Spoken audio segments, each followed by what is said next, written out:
네, 감사합니다. 말씀을 전할 기회를 갖는다라는 것은 참 복된 것 같습니다. 특별히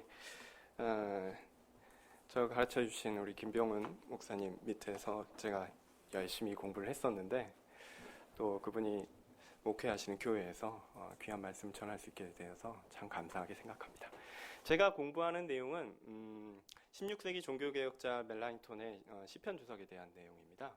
그 시편 주석에서 과연 어떻게 그의 신학이 어떻고 또한 그가 어떻게 시편을 주의했는가를 16세기의 다른 신학자들 루터와 칼빈과 카예탄과 부처 그리고 부게나겐 이런 학자들과 함께 비교하는 작업인데요.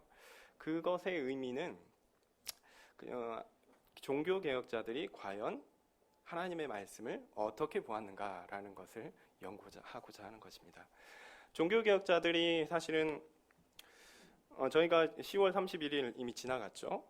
종교개혁일로 지키고 있는데 이 10월 31일이라고 우리가 1517년 10월 31일에 루터가 비텐베르크에 있는 슐로스키히의 중심교회, 비텐베르크에 있는 교회의 게시판에 95개조 반박문을 박은 날 이렇게 생각을 하죠. 그거 보통 게시판에 그렇게 게시하는 것은 이제 학자들끼리 토론하기 위한 겁니다. 그런데 루터가 그 게시판에 10월 31일 날 정말 95개조 반박문을 붙였느냐? 그거는 사실은 불확실한 얘기입니다. 루터가 붙이지는 않았어요. 확실하게 얘기할 건 루터는 붙이지 않았습니다. 왜냐하면 루터는 당시에 비텐베르크 대학의 신학과 교수였습니다. 그리고 그 당시에 신학과는 모든 다른 학부보다 한 단계 높아요. 그거를 알려주는 건 뭐냐면 돈이죠. 돈을 얼마 받느냐. 루터가 제일 많은 돈을 받았습니다. 루터의 그 사례를 봤을 때 루터가 직접 가가지고 게시판에 박는 건 아니에요. 루터가 쭉 쓰면 그거를 이제 독일말로는 하우스마이스터, 그러니까 제가 어떻게 관리인 정도, 관리인 분들이 가서 이렇게 박아주는 거죠. 그리고 10월 31일이라고 루터가 이야기한 적은 한 번도 없어요. 종교개혁 기념일을. 누가 얘기했냐면요, 루터가 죽은 다음에 멜라니톤이 루터의 생애에 대해서 쭉 설명하면서 11월 1일에 하루 전날 루터가 이렇게 했다 이렇게 얘기합니다. 근데 1517년 10월 31일에 이 일이 있었다고 하는데 멜라니톤이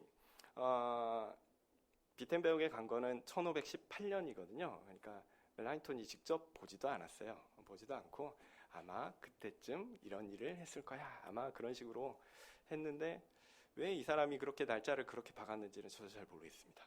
어쨌든 이 1517년 10월에 이 95개조 반박문이 출판이 됐습니다.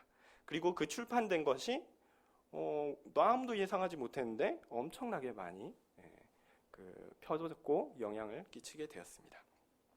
자, 그렇게 우리가 종교개혁의 시작을 이렇게 1517년 이렇게 보는데 내년이면 벌써 몇 년이 되냐면 500년이 됩니다. 500년. 그렇게 벌써 500년이 다 된 과거인데 그러면 그 종교개혁이 우리하고는 무슨 상관이 있을까요? 자, 오늘 이용 목사님이 시편 3편을 좀 읽어주셨습니다. 같이 읽었나요? 시편 3편을 쭉 읽었는데 자, 시편 3편은 언제 쓰여진 글입니까? 한 3000년 됐죠. 다윗이 있었으면 3000년 됐습니다.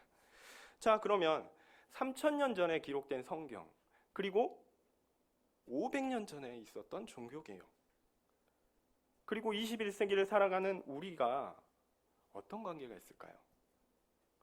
사실 3000년 전에 기록된 성경과 또 500년 전에 있었던 종교개혁 그리고 21세기를 살아가는 우리는 바로 성경과 함께 만나게 됩니다.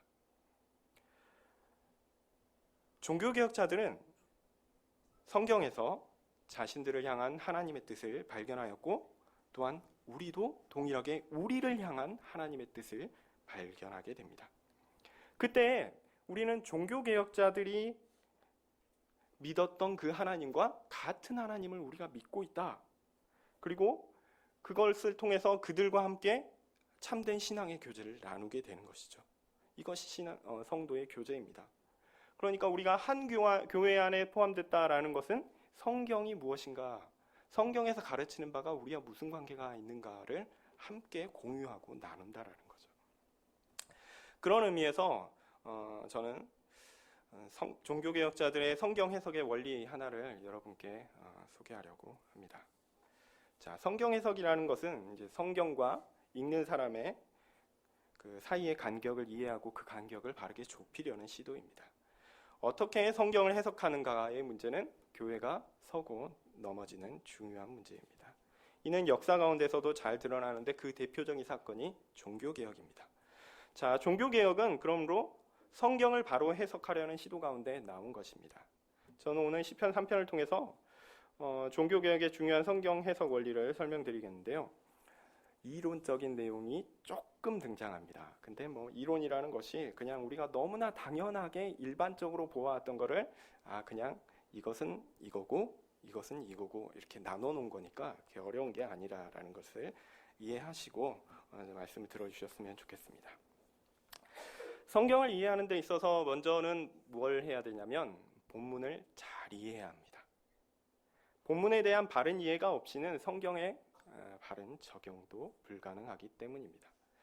이는 성경 해석에서 해석 역사에서 매우 중요한 내용입니다. 본문이 무엇을 이야기하는가 우리는 먼저 집중해야 합니다. 그러나 사실 본문의 이야기가 아니라 본문을 통해 자기 자신의 이야기를 하려는 사람들이 너무 많았고요. 지금도 많습니다. 사실 종교개혁이 일어난 이유도 사실 여기 있어요. 종교개혁자들이 당시에 인문주의의 영향을 받아서 성경 언어를 열심히 공부하게 됐어요. 그러니까 성경을 읽게 됐죠. 성경을 열심히 읽다 보니까 지금까지 배워왔고 지금까지 책에 잡혀왔던 중세 교회의 가르침과 성경이 다른 이야기를 하고 있다는 것을 발견하게 됩니다. 교회의 전통이 이야기하는 것과 성경이 이야기하는 것에 괴리가 있다는 거죠. 이때 종교개혁자들은 어느 편에 섰냐면 교회의 전통편에 선 것이 아니라 성경이 가르치는 바에 서기로 하였습니다. 개혁자들은 성경이 가르치는 바가 더 중요하고 그에 맞게 교회를 개혁해야 한다라고 주장하며 일어났습니다. 그것이 바로 종교개혁입니다. 그리고 개혁자들의 인식은 맞는 것입니다. 우리는 종교개혁의 전통대로 성경이 말씀하는 것에 우리를 맞추고 순종해야 합니다. 우리의 생각에 성경을 맞추면 안 됩니다. 왜냐하면 하나님께서 우리의 구원과 삶을 위하여 주신 책이 바로 성경이기 때문입니다. 자, 이제 이런 종교개혁의 전통 아래서 시편 3편을 좀 제가 풀어서 여러분께 설명드리도록 하겠습니다. 먼저 1절, 2절 먼저 제목이 있네요. 다윗이 그의 아들 압살롬을 피할 때 지은 시. 시편 해석에서 첫걸음은 제목입니다. 아까 낭독할 때는 시편을 읽으실 때는 아마 이 부분을 안 읽으셨을 거예요. 근데 이 부분이요, 우리나라 성경에만 이렇지 다른 영어 성경이나 독일어 성경이나는 전부 다 이렇게 본문 안에 들어가 있습니다. 그리고 실제 원어 성경에도 다 들어가 있고요. 제목으로 이를 시편의 제목이라고 할 수 있는데 오늘 본문 3장의 제목은 다윗이 그의 아들 압살롬을 피할 때에 지은 시입니다. 제목의 역할은 시편의 저자가 누구인지 또 역사적 배경이 무엇인지를 소개해서 좀 더 쉽게 시편을 이해할 수 있도록 합니다. 그러니까 제목은 시편 해석하는 틀을 제공하는 거다라고 이해하시면 좋겠습니다.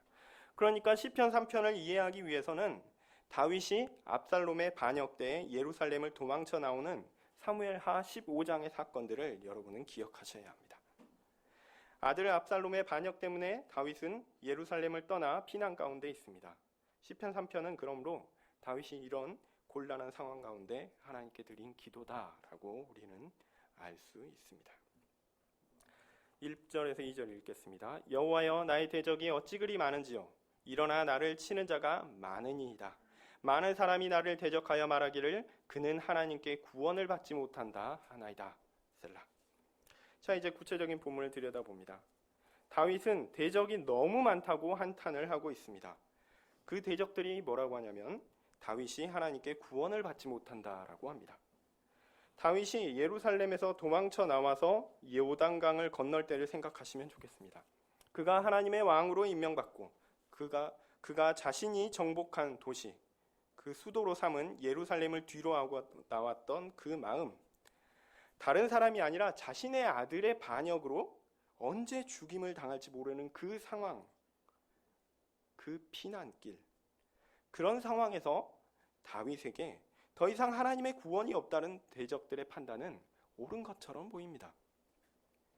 그리고 사실 왜 이렇게 대적들이 다윗을 대적하게 되었는가를 생각해 보면 이 반역 자체가 하나님의 심판이라는 사실을 우리는 부인할 수 없습니다. 다윗이 압살롬에 의해 당하는 환난은 아무런 근거가 없는 것이 아닙니다.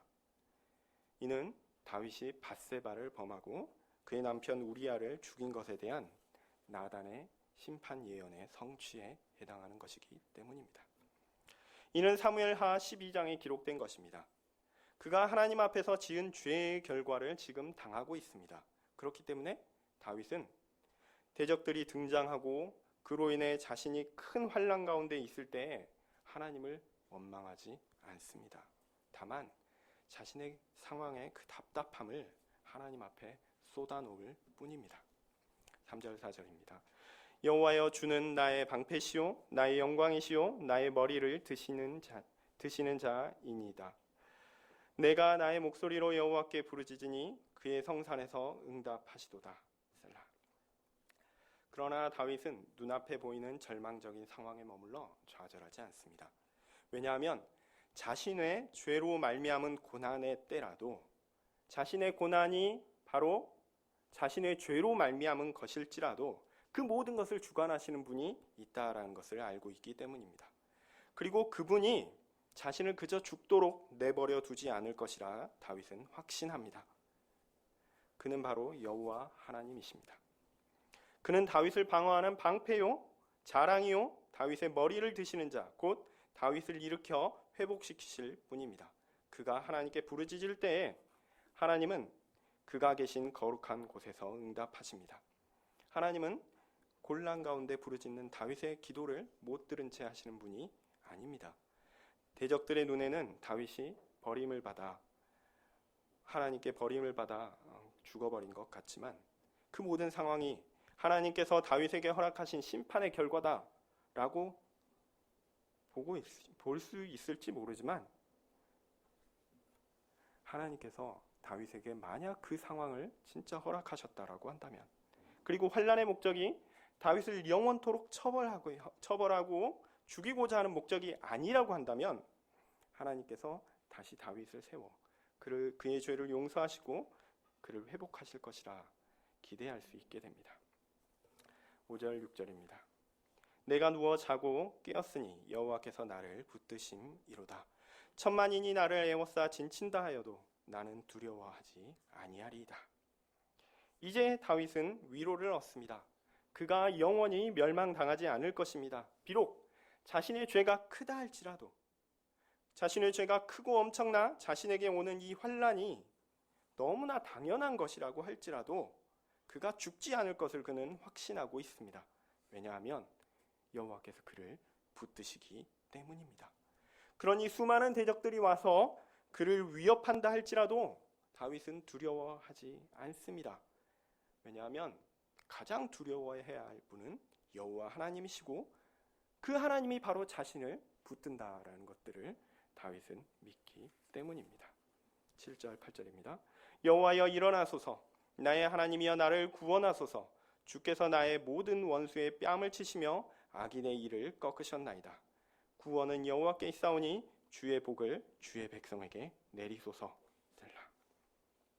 자, 이제 다윗은 하나님께서 자신을 붙드신다라는 확신 가운데 하나님께 강력하게 간구합니다. 이제 하나님께서 다윗을 보호하시고 회복하신다라는 것을 모든 대적들 가운데 명백하게 드러나게 해달라 구합니다. 대적들이 그 사실을 깨닫고 고백하게 해달라 간구합니다. 여호와여, 일어나소서. 나의 하나님이여, 나를 구원하소서. 나의 원수의 뺨을 치시며 악한 일을 꺾으셨습니다. 구원은 여호와께 있사오니 주의 복을 주의 백성에게 내리소서. 아멘. 자, 정리하면요, 시편 3편은 자신의 죄로 말미암아 큰 고난을 받는 다윗이 그 상황에서도 하나님께서 자신을 지키시고 보호하신다라는 것을 믿고 하나님께 보호를 간구하며 하나님의 나타나심을 호소한다는 내용입니다. 이상은 역사적인 맥락을 쭉 고려해서 읽은 가장 기본적인 시편 3편의 가장 기본적인 이해라고 할 수 있습니다. 자, 이런 역사적인 이런 본문의 자체의 이해, 역사적인 그 이해를 바탕으로 한 그 본문 자체의 이해에 더해서 여러분에게 시편이 가진 또 하나의 중요한 해석적 맥락을 소개하고 싶습니다. 그것은 뭐냐면 바로 시편 전체의 맥락입니다. 시편은 몇 편으로 이루어졌습니까? 150편이죠. 150편이지만 이것은 5권의 권으로 나눠집니다.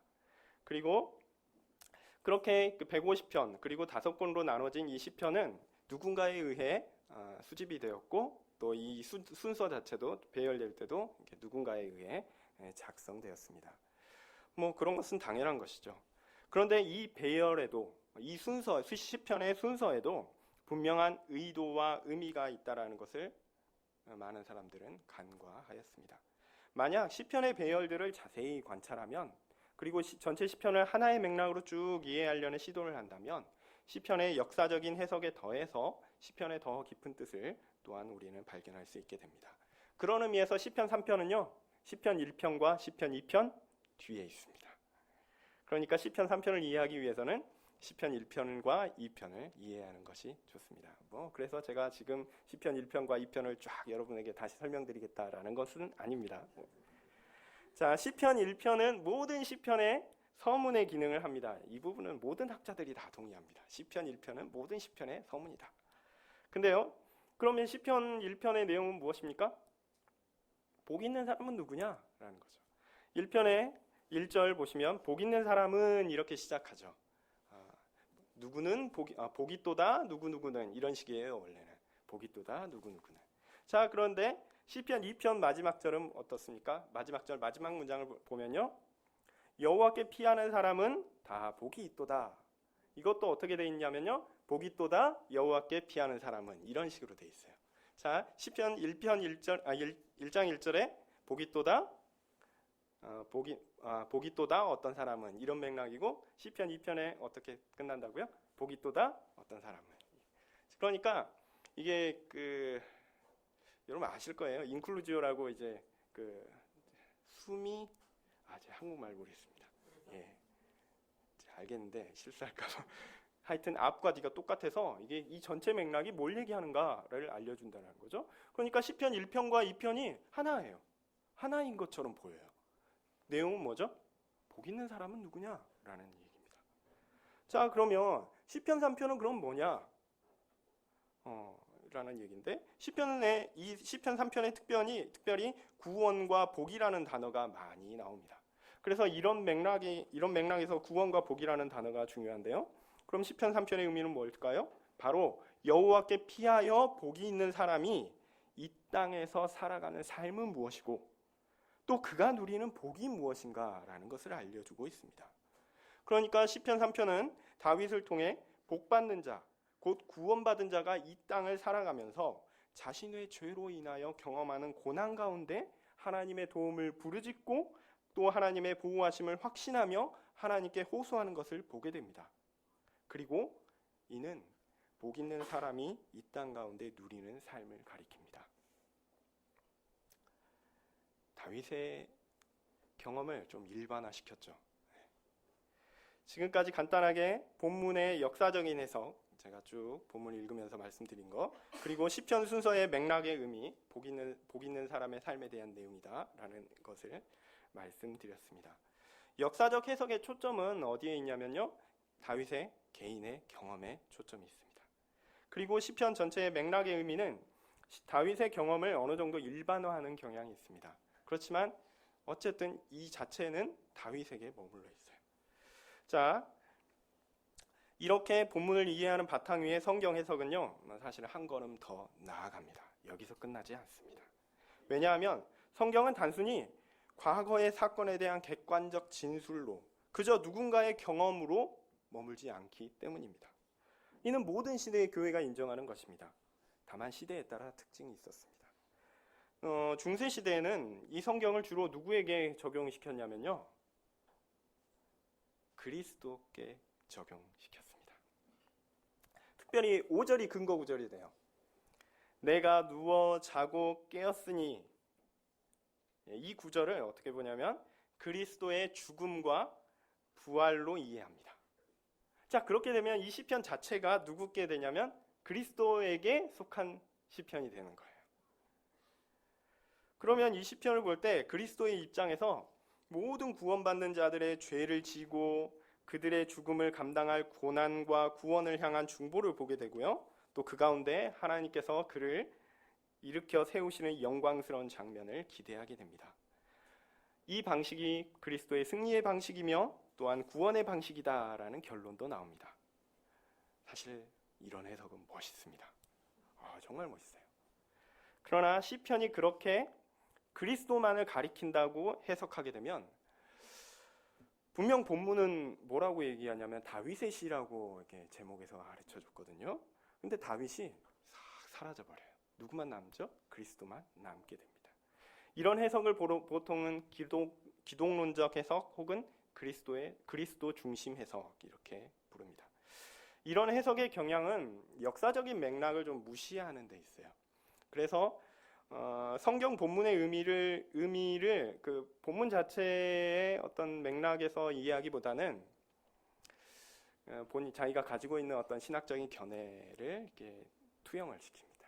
그래서 본문 자체가 가리키는 것보다 그 해석하고자 하는 자가 의도하는 바를 더 강조하게 되고 그쪽으로 이렇게 쫙 이끌게 됩니다. 종교개혁자들은 이런 해석을 전반적으로 거부합니다. 물론 종교개혁자들이 이 시편을 그리스도와 연관시키는 것 그 자체를 전적으로 부인한 것은 결코 아닙니다. 우리는 이 시편을 자세히 보면요, 이 시편에서 다윗의 죄로 말미암은 고난을 보고 있죠. 근데 그 고난은 마치 구원이 없는 것 같이 보일 정도로 끔찍하고 힘든 것이었습니다. 고난당하는 자는 하나님께 구원과 보호를 간구하고 있죠. 그리고 하나님은 그를 기억하시고 그를 보호하시고 구원하실 것입니다. 자, 이 시편에 가장 적합한 경험을 한 사람은 누구입니까? 다윗이죠. 그러나 우리는 너무나 자연스럽게 또 한 분을 기억하게 됩니다. 바로 십자가에서 우리 죄를 지시고 고난을 받아 죽기까지 하나님의 뜻에 순종하신 예수 그리스도를 또한 볼 수 있습니다. 물론 이 시편은 다윗이 아니라 그리스도에게만 적용될 수 있다라는 의미에서 메시아 시편은 결코 아닙니다. 그러나 다윗이 경험한 고난이 마치 그리스도의 것과 같아 보인다라는 것은 부인하기 어렵습니다. 그래서 종교개혁자들은 이 시편은 다윗의 경험이나 동시에 그리스도의 것일 수 있다라는 것들을 부정하지 않습니다. 다만 이게 중요한 포인트입니다. 다만 1차적인 의미에서 분명히 다윗이 이 시편의 주인공이다라는 겁니다. 그것이 판단의 기초입니다. 다윗은 결코 사라지지 않습니다. 그 기초하에서 그리스도가 시편에서 드러날 수 있다는 거죠. 기초에는 뭐가 있냐면 다윗이 있고요. 그 위에 누가 있습니까? 그리스도가 있습니다. 여기에서 종교개혁자들의 중요한 해석 원리가 나옵니다. 다윗과 그리스도를 일치시키는 것이죠. 예전에는 중세를 초대교회를 지나서 중세를 오면서 쭉 그런 전통들은 다윗이 없어져 버려요. 다윗이 없어져 버리고 그리스도만 덩그러니 남죠. 그렇게 되면 해석하고자 하는 자가 하고자 하는 신학적인 의도대로 본문이 흘러가게 돼 있습니다. 그것들을 종교개혁자들은 부인하고 다윗을 먼저 기초로 탄탄하게 쌓은 다음에 그 위에 그리스도가 보인다라는 것들을 이야기한다는 거죠. 시편에서 다윗은 의미가 없고 그리스도만을 위한 예언이라고 보는 것이 아니라 다윗이 그리스도를 가리키는 그림으로서의 역할도 그림으로서의 의미도 있다라는 것을 보이는 것입니다. 그런 의미에서 다윗은 그리스도의 예표입니다. 다윗이 왕이었던 것처럼 그리스도도 왕이시요, 또 다윗이 교회의 지도자였던 것처럼 그리스도도 교회의 지도자이십니다. 여기에 대해 더하여 종교개혁자들은 한 걸음 더 나아갑니다. 그들은 성경이 단지 과거의 한 사건으로 머물거나, 그러니까 다윗의 한 경험으로만 머물거나, 혹은 우리의 구원을 이루시는 그리스도를 가리키는 것으로만 머물지 않는다라고 주장합니다. 성경이 바로 현재를 살아가는 교회의 구성원들에게 의미가 있는 것이라고 가르칩니다. 다윗이 자신의 죄로 말미암은 고난 가운데 하나님을 의지하고 또 하나님의 보호를 전적으로 신뢰하며 하나님의 나타나심을 호소하였던 것처럼 우리도 그러하다라는 거죠. 우리도 다윗과 같습니다. 그렇게 종교개혁자들은 다윗을 그리스도에 일치시킬 뿐 아니라 또한 누구와도 일치시키냐면 교회의 구성원들과 일치시킵니다. 시편 3편은 그래서 다윗 개인의 경험을 담고 있는 듯 하지만 이는 단지 그의 개인적, 역사적 경험으로 끝나지 않고 그리스도가 경험할 그 일을 가리키는 것 같아요. 더하여 교회의 구성원들이 이 땅의 삶에서 경험할 신자의 삶까지도 보여주고 있는 것입니다. 다윗을 그리스도와 일치시킨다고 할 때에 시편 3편의 경우에 그리스도가, 이거 헷갈릴 수 있으니까 제가 다시 설명드릴게요.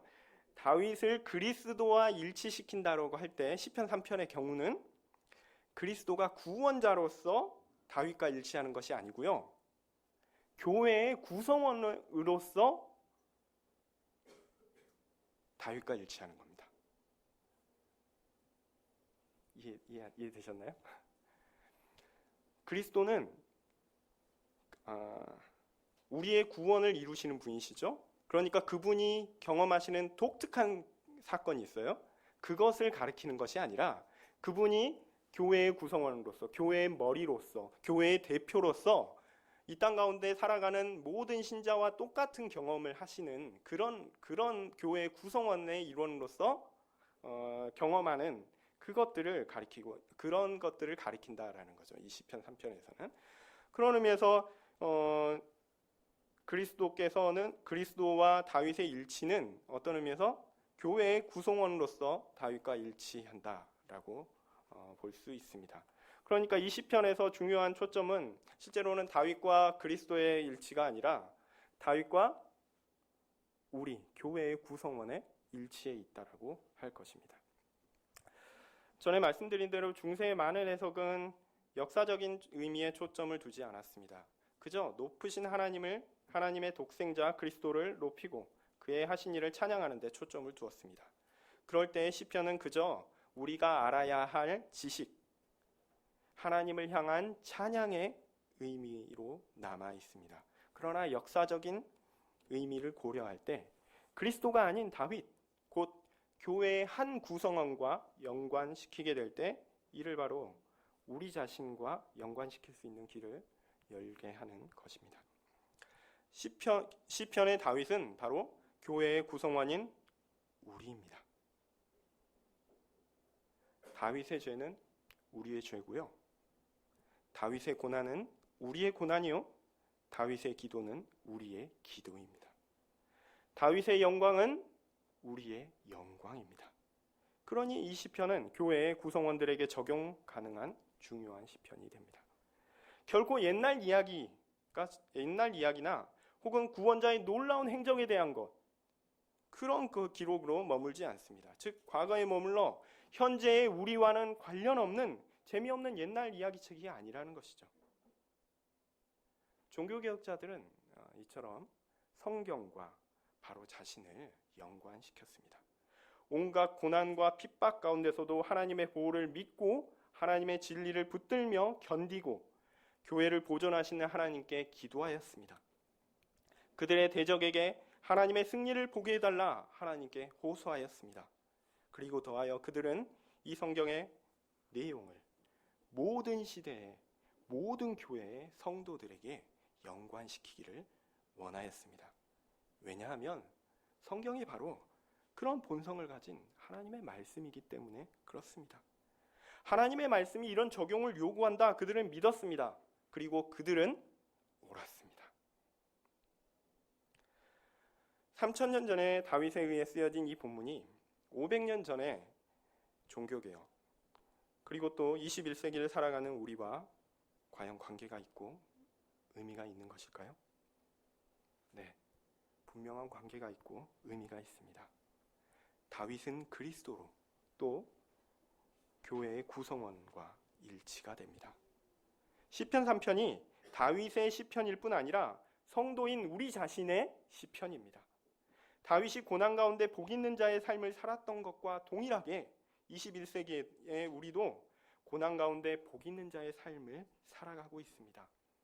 다윗이 의지하고 간구하였던 하나님이 바로 우리가 지금 의지하고 간구해야 하는 하나님입니다. 우리의 죄가 많아 여전히 이 땅 가운데 고난이 가득할 때에도 실망할 필요가 없습니다. 좌절할 필요가 없습니다. 그 죄 때문에 수많은 대적들이 우리를 대적하여 일어난다 하더라도 그것이 끝이 아닙니다. 다윗이 이를 먼저 경험하였고요. 그리스도께서 또한 경험하셨습니다. 그리고 또한 우리도 지금 경험하고 있습니다. 우리는 다만 다윗이 행한 대로, 또 그리스도께서 행하신 대로 하나님을 전적으로 의지하며 하나님의 도우심을 믿고 그에게 간구해야 할 것입니다. 하나님의 승리와 구원을 대적들에게 보게 해달라 호소해야 할 것입니다. 그것이 우리가 진정 이 시편 3편에서 얻어야 할 교훈입니다.